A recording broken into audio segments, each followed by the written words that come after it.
Baloch Liberation Army BLA gi Operation Hero Phase 2 gi matangda amasung Baloch Liberation Army BLA karamba military group no haibdu ngasigi video asida khaminase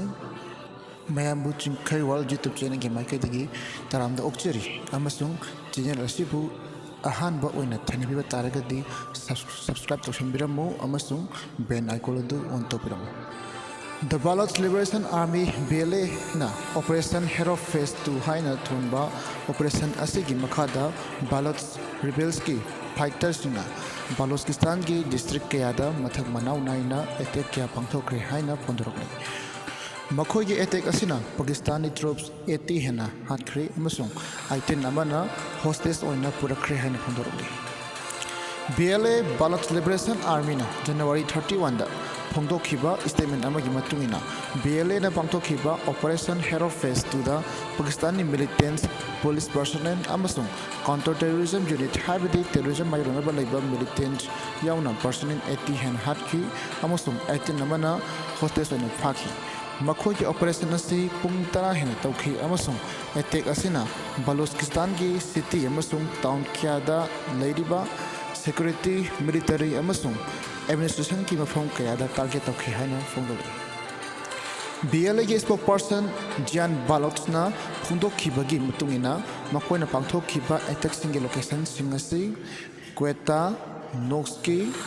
Mastung, Dalban Din, Kalat, Kharan, Panjgur, Gwadar, Pasni, Tarbat, Tam, Buleda, Mangochar, Lasbela, Kek amasung awarani hen phongdoki. Hariba makhoi attack asida BLA gi army taret amasu sikhi amasung Pakistan government gi property 30 masigi manung channa office banks amasung jail kaya ama thingjanba thugaiba tawkhi makhoi statement asida su makhata na phondoli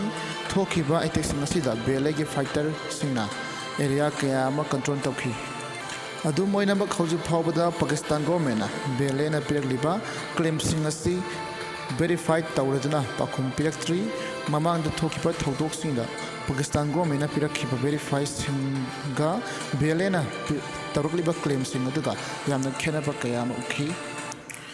makhatana muk Baloch Liberation Army karamba military group no habidu muk khaminasi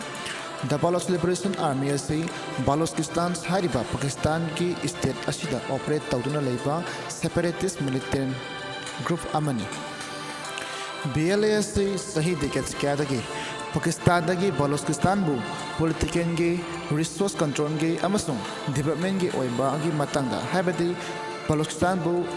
तोंगानबा मनिंग तंबा country अमा ओइना नबी तंबा खोना रखलिबा Revels group अमनी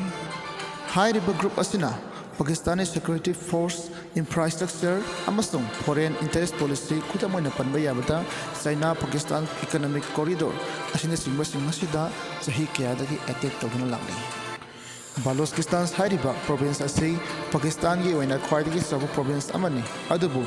masi Pakistan da mi yamna leitaba province ama oina su leiri mafam asida rebel group sing amasung Pakistan army gi marakta sahi kayadagi lan songarakpa amasung counter insurgency operation kya chatharakpana hantam asida leiriba misam singi noma gi eba punsida akaiba kya piduna lagni international human right group singna claim tawbagi matungina chahi kyadagi Pakistan